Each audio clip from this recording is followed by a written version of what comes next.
Hello दोस्तों, तो चलिए शुरू करते हैं आज का न्यू वीडियो।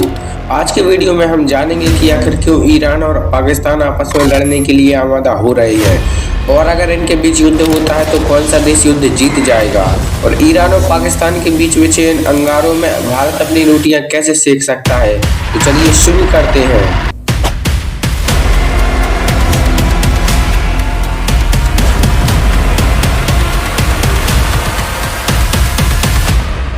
सबसे पहले आप इस अंतर्राष्ट्रीय राजनीति में आपको बेसिक से मैं समझाता हूँ क्या चल रहा है और क्या नहीं। सबसे पहले आप यह समझिए कि ईरान के जो दुश्मन देश हैं उनमें अमेरिका और इजराइल प्रमुख हैं, जबकि पाकिस्तान के दुश्मन देश आप जानते ही ये कौन कौन है। ईरान के जो मित्र देश है वह चीन और रूस है और यह किसी भी सूरत में ईरान को अकेला नहीं छोड़ते। अगर अमेरिका और इजराइल ईरान के लिए जहर भी देने लगे ना तो भी रूस और चीन खुद खाकर मर जाएंगे, लेकिन ईरान को अकेला नहीं छोड़ेंगे। इतनी कट्टर मित्रता रूस, चीन और ईरान में है, जबकि अमेरिका ईरान के लिए परेशानी पैदा करता रहता है, लेकिन चीन और रूस हमेशा ही ईरान का साथ देते हैं, जबकि इजराइल ईरान का कट्टर दुश्मन है और अमेरिका ने भी वर्तमान समय में ईरान पर कई प्रतिबंध लगाए हुए हैं। एक बात और जो मैं आपको बताना चाहता हूँ कि अंतर्राष्ट्रीय राजनीति में कोई किसी का मित्र और कोई किसी का दुश्मन नहीं होता है। तो फिर आप बोलोगे कि मिस्टर इंडिया फ्यूचर, अगर अंतर्राष्ट्रीय राजनीति में कोई किसी का मित्र कोई किसी का दुश्मन नहीं होता तो फिर ईरान अमेरिका का दुश्मन क्यों है और रूस ईरान का इतना पक्का मित्र कैसे बन गया? तो मैं आपको समझाता हूँ। अमेरिका विश्व का सबसे पावरफुल देश है, जबकि अमेरिका यह कभी नहीं चाहेगा कि उसके जितना पावरफुल नेशन कोई और बन सके। इसीलिए हमेशा अमेरिका अन्य देशों पर किसी न किसी तरह का दबाव बनाता रहता है ताकि ये देश कभी अपनी प्रगति ही ना कर पाए। लेकिन रूस और चीन भी विश्वगुरु बनना चाहते हैं, लेकिन अमेरिका उनके रास्ते का सबसे बड़ा कांटा है। बस इतनी सी बात है कि ईरान अमेरिका को कभी नहीं सुहाता, क्योंकि पिछले ही साल ईरान परमाणु बम बनाने वाला था, लेकिन अमेरिका और इजराइल ने उनके साइंटिस्टों की हत्याएं करवा दी थी। इसीलिए ईरान और अमेरिका के बीच में दुश्मनी है। बस यही कारण है कि चीन और रूस ईरान को अपना मित्र समझते हैं, क्योंकि दुश्मन का दुश्मन दोस्त होता है। इसीलिए रूस और चीन हमेशा ईरान के ऊपर कृपालु रहते हैं। अब मेरे ख्याल से आपको यह समझ आ चुका होगा कि वर्तमान अंतर्राष्ट्रीय स्थिति कैसी है, लेकिन यह हमेशा के लिए नहीं रहती, बदलती रहती है। अंतर्राष्ट्रीय राजनीति में कोई किसी का दुश्मन तो कोई किसी का शत्रु बनता रहता है, क्योंकि राजनीति में कहा जाता है कि बाप पर भी विश्वास नहीं करना चाहिए, कभी भी पलट सकता है। हाँ, तो टॉपिक पर वापस आते हैं। अब आपके मन में प्रश्न उठ रहा होगा कि दोनों ही मुस्लिम राष्ट्र हैं, तो फिर यह आपस में क्यों लड़ रही है? तो उसका कारण यह है कि ईरान है एक शिया देश, जबकि पाकिस्तान है सुन्नी देश, मतलब सुन्नी मुसलमानों का देश। शिया और सुन्नी एक दूसरे के कट्टर दुश्मन होते हैं, लेकिन अंतर्राष्ट्रीय राजनीति में फालतू के लिए कोई युद्ध नहीं लड़ा जाता और न ही फालतू के लिए कोई किसी पर आक्रमण करता है। तो फिर आप कहेंगे कि यह दोनों एक दूसरे पर एयर स्ट्राइक और फिर सर्जिकल स्ट्राइक क्यों कर रहे हैं? तो उसका भी कारण मैं बताता हूँ। देखिए, ईरान का एक आतंकवादी संगठन है जिसका नाम है जैश अल अदल, जबकि पाकिस्तान में भी आतंक मचाने वाला एक आतंकी संगठन है जिसका नाम है बलूच लिबरेशन आर्मी। मैं इसके बारे में आपको डिटेल में बताता हूँ। जैश अल अदल ईरान के लिए एक आतंकवादी संगठन है। यह ग्रुप 2012 में बना था। इसमें शामिल ज्यादातर आतंकी बलूचिस्तान के हैं। जैश अल अदल के मुताबिक ईरान की सरकार सुन्नी बलूच को अधिकार नहीं देती, इसीलिए वो ईरान पर हमला करते रहते हैं। यह आतंकी संगठन सिस्तान और बलूचिस्तान के एरिया में एक्टिव है। ईरान काफी समय से जैश अल अदल पर प्रतिबंध लगाने की बात पाकिस्तान से कह चुका है, जबकि बलूच लिबरेशन आर्मी का गठन 1970 के दशक में हुआ था।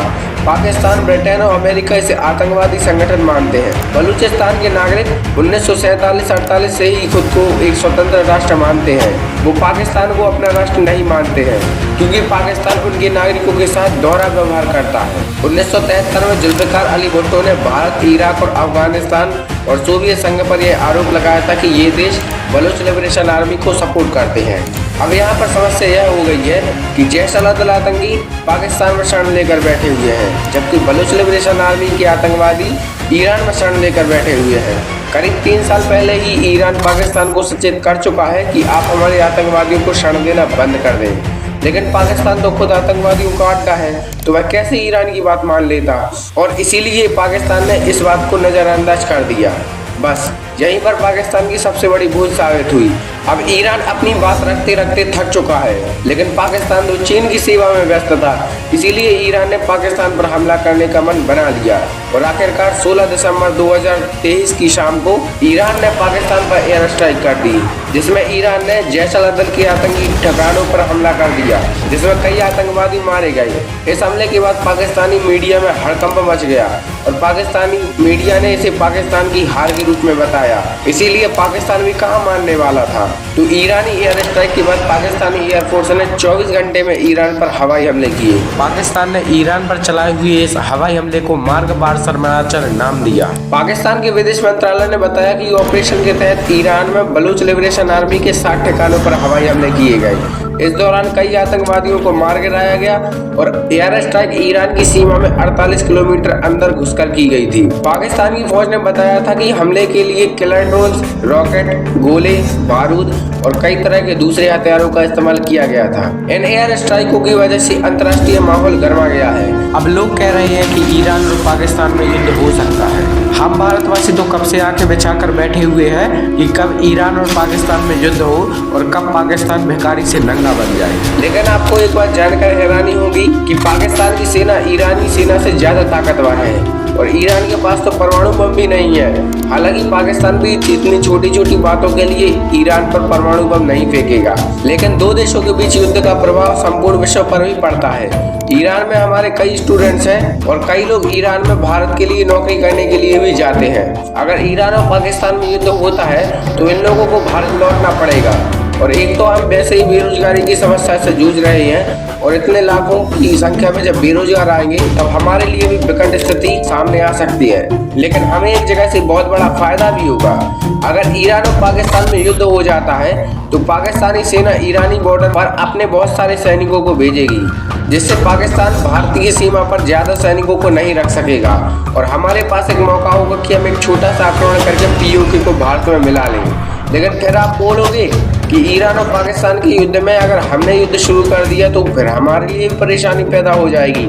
हाँ, हमारे लिए परेशानी पैदा हो जाएगी, लेकिन अगर पीओके भारत में आ जाता है तो चीन और पाकिस्तान के बीच में जो यह सड़क बन रही है जिसका नाम है चीन पाकिस्तान इकोनॉमिक कॉरिडोर, ये लाइन कट जाएगी और ये सड़क का कोई महत्व नहीं रह जाएगा, क्योंकि यह फिर भारत में इसका हिस्सा निकलेगा।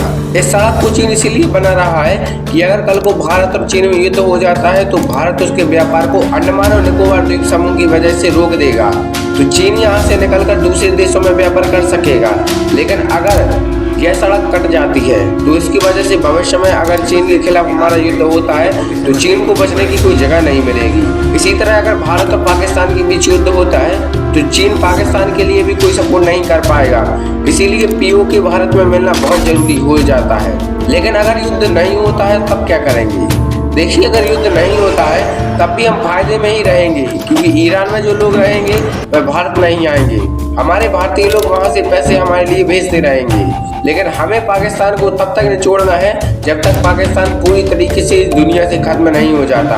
क्योंकि बाबू, अपने दुश्मन को कभी भी कमजोर नहीं समझना चाहिए, क्योंकि पाकिस्तान आज कमजोर है लेकिन हो सकता है भविष्य में हमसे भी ज्यादा ताकतवर हो जाए।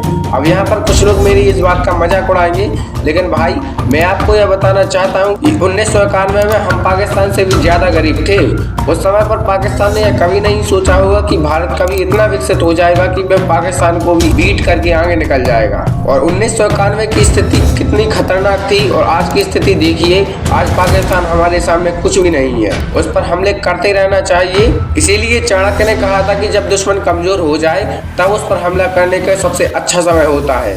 तो इस तरह से हम हमला करके पीओके ले सकते हैं। लेकिन यहाँ पर मोदी जी मेरे ख्याल से रणनीति नहीं अपनाएंगे, क्योंकि वह जानते हैं कि अगर पीओके लेने के लिए हमने सेना भेजी तो शायद चीन भी इसका फायदा उठा सकता है और वह अरुणाचल प्रदेश पर हमला करके वो अरुणाचल प्रदेश हमसे ले सकता है। क्योंकि अगर हमने पाकिस्तान की स्थिति का फायदा उठाया तो चीन भी हमारी स्थिति का फायदा उठा सकता है। तब क्या करोगे बाबू?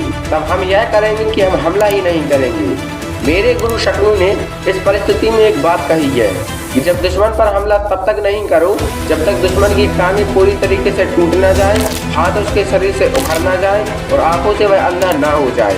मतलब समझे गया? नहीं समझे ना तो मैं समझाता हूँ। पाकिस्तान अभी पूरा पाकिस्तान है, यह बहुत लंबा है और साथ में बहुत चौड़ा भी है। इसको 2-3 टुकड़ों में हमें और तोड़ना पड़ेगा। अभी हमने 1971 में पहले इसको 2 टुकड़े कर दिए थे, एक बांग्लादेश के रूप में और एक पाकिस्तान के रूप में। अब हमें पाकिस्तान को 2 टुकड़ों में और तोड़ना होगा, एक पाकिस्तान के रूप में और एक बलूचिस्तान के रूप में। बलूचिस्तान का जो एरिया है यहाँ पर बहुत ज़्यादा खनिज है और पाकिस्तान की जीडीपी का करीब 40% पैसा इसी बलूचिस्तान के क्षेत्र से आता है। लेकिन यह पाकिस्तानी गवर्नमेंट बलूचिस्तान के लोगों के साथ बहुत अन्याय करती है। इनको यह लोग पाकिस्तानी मानते ही नहीं, क्योंकि यह लोग मुसलमानों में सबसे नीची जाति के होते हैं। मुझे तो यार यह समझ नहीं आता कि पाकिस्तान की सरकार करती क्या है। पहले ऐसा ही बांग्लादेशियों के साथ करती थी, जिसकी वजह से हमने बांग्लादेश को तोड़कर एक अलग देश बना दिया। लेकिन यह लोग कभी नहीं सुधरने वाले, क्योंकि ये सुअर की औलाद जो ठहरी। पहले पाकिस्तानी सरकार बांग्लादेशियों के साथ ऐसा ही अन्याय करती थी और अब अपने ही देश के अपने ही मुसलमानों के साथ करती है।